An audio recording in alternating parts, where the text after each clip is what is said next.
Good afternoon. My name is Kendrick Quick. Today is November 20th, and I'm here to present my oral presentation. For my oral presentation, I chose to profile a person, and that person is the late and the great Kobe Bryant.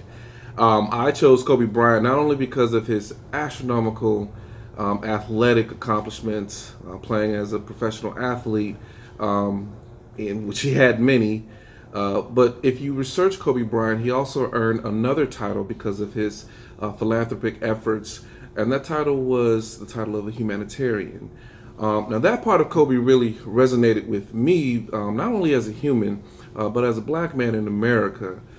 Growing up, success for me was really depicted as having some type of skill to entertain. And really, the only people that looked like me that was enjoying the type of success that I was hoping to enjoy were either musically inclined, they were actors, or professional athletes.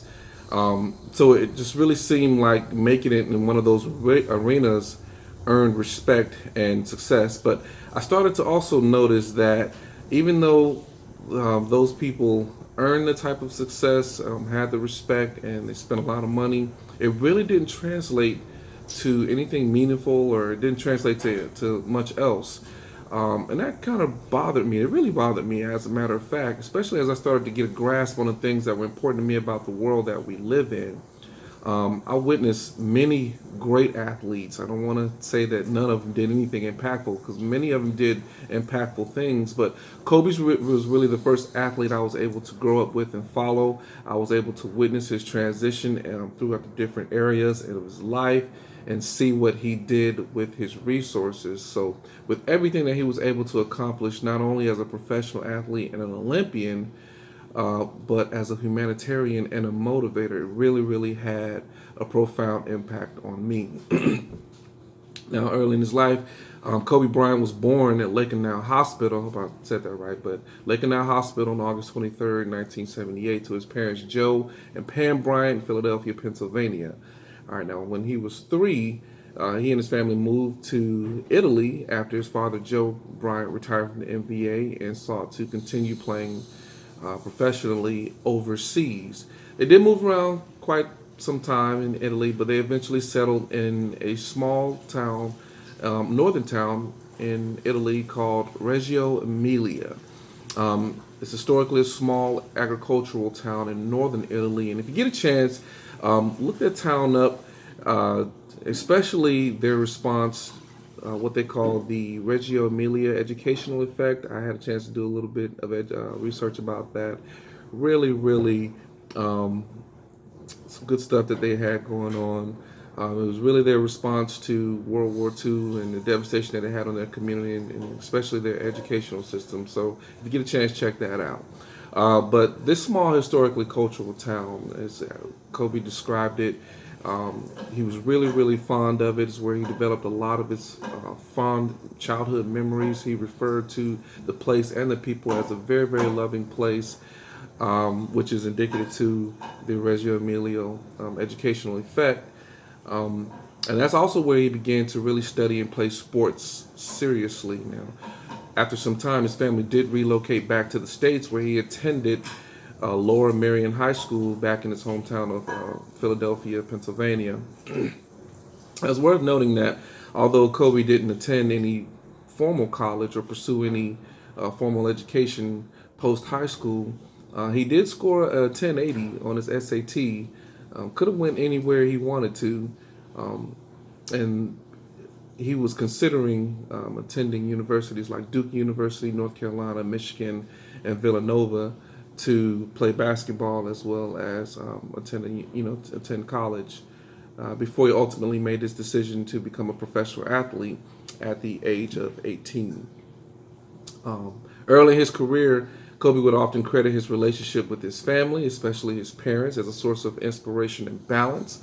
And at 21, in the summer of '99, he met and began dating then 17-year-old Vanessa Lane. The two kept their relationship very, very private. And 6 months after they met, they actually were engaged, which his family, particularly his mother, strongly objected.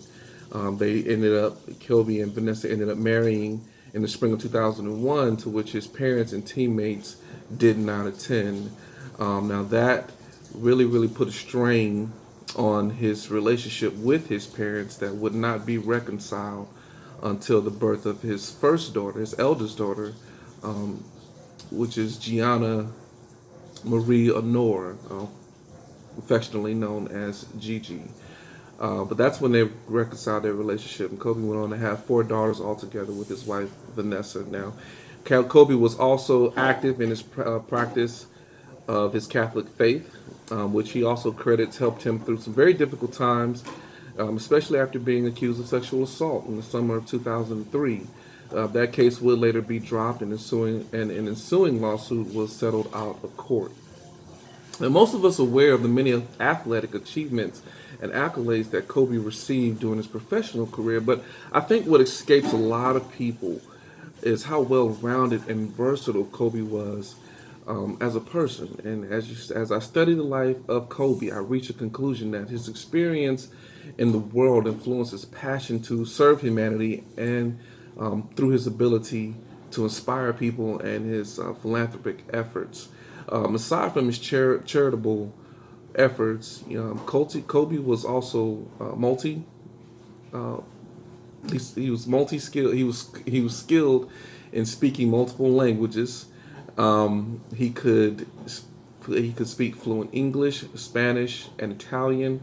Now it's alleged that his motivation for learning different languages was so he could trash talk opponents in different languages, but mostly he demonstrated his multi-language speaking skills when communicating with teammates that were from different countries. One of his teammates and beloved friends, Pau Gasol, who's from Barcelona, Spain, often talks about how the transition of playing American professional basketball was difficult for him, primarily because of the language barrier, and how Kobe was able to converse with him in his native tongue made that transition extremely easy for him, and it just helped him grasp basketball that much easier. Kobe would also demonstrate this ability again with Dallas Mavericks star Luka Doncic, who's Slavian.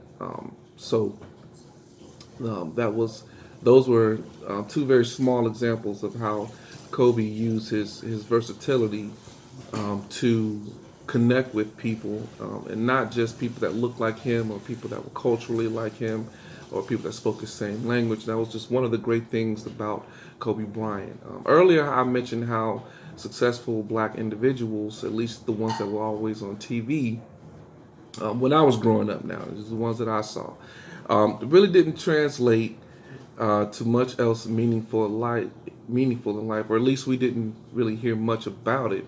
In fact, really all I ever heard about these individuals was their insatiable ability to overspend, overconsume, and pretty much blow their fortune.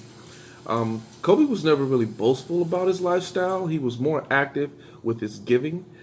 Kobe diversified his giving in so many different ways, with both financial support and his time.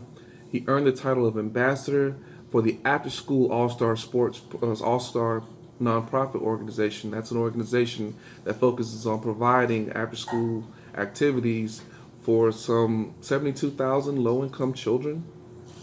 He regularly donated and spoke in gymnasiums that was packed with children for that organization. Kobe granted over 250 wishes for children through the Make a Wish Foundation, which is actually my personal favorite charity. He was a champion in the fight against cancer through his efforts with the Stand Up to Cancer Foundation. Kobe would often send personal messages to the patients that were receiving treatment. He would send them personal inspirational messages. He would also raise money for research and aid those with medical expenses. Kobe and his wife, Vanessa, were also funding donors for the National Museum of African American History and Culture, based in Washington, D.C. They were actually, funding members for that museum, which he regularly encouraged people to go and see. And we have yet to go see it. We actually planning a trip to go there next summer. But it is listed as one of the things that you must do here in the States. But they donated at least $1 million to that museum as part of their funding contribution. Kobe also started the Kobe Bryant China Fund, which partnered with the Sun Xing Ling Foundation. That's a charity backed by the Chinese government, and it focuses on providing education and health needs to children in China. But really, the landmark charity, what they where they did most of their impactful work, Kobe and his wife Vanessa, was through their charity, the Kobe and Vanessa Bryant Family Foundation, which is focusing on helping those in need and improving the lives of young people and their families. That foundation provides scholarships and operates the Mamba FC, which is a youth soccer club that teaches young athletes how to become leaders and independent thinkers through sports. The foundation has partnered with United Way, Greater of Los Angeles, Step Up on Second, and Homeless Step Up, which is an organization that focuses on homeless youth. They do a homeless youth drop-in. They have a center called My Friend's Place, and it provides comprehensive services to homeless kids in Los Angeles, in which his wife she did, and she continues to visit, regularly visit the young parents at My Friend's Place and host annual holiday celebrations for those parents and their children. Many people don't know that Kobe is also an author. He's a best-selling author. He's an author of his own memoir and best-selling book, The Mamba Mentality. He co-wrote and produced several other young adult books through Granity Studios. In addition to being his best-selling author, Kobe took home an Oscar in 2018 for a short film inspired by his retirement from basketball. He wrote a letter in 2017, and that later on turned into and produced the short film Dear Basketball, which Kobe also won an Oscar for. And he was working with Brazilian author Paulo Coelho on a children's book aimed at inspiring underprivileged children at the time of his untimely death. Now, Kobe did die earlier this year, January 2020, as a result of a helicopter crash, which he and 7 other people were aboard, including his eldest daughter, Gianna, affectionately known as Gigi. And his death was just really, really felt by sports enthusiasts, humanity, and fans worldwide. Obviously, because of so much of the work that he did, and so many things that he was a part of, so many people that he touched, not just through sports, but through all of his efforts that he participated in worldwide. His death was really, really had an impact on people worldwide.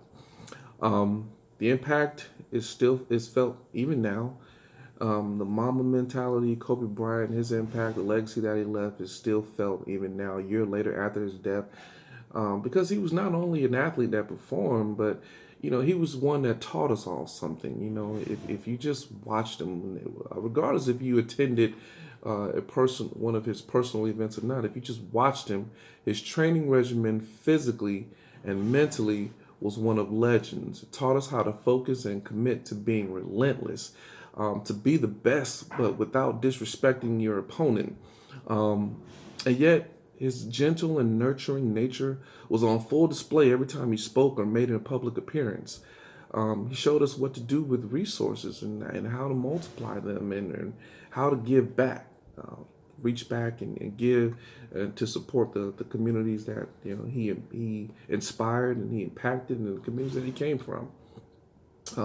So for those reasons, Kobe Bryant is one of my favorite people for so many different reasons. These are just a few that I highlighted. I personally don't believe there will be another like him for quite some time. But if there is, they definitely have huge shoes to fulfill. But that is my presentation. Hope you guys enjoyed it. Let me know what you think.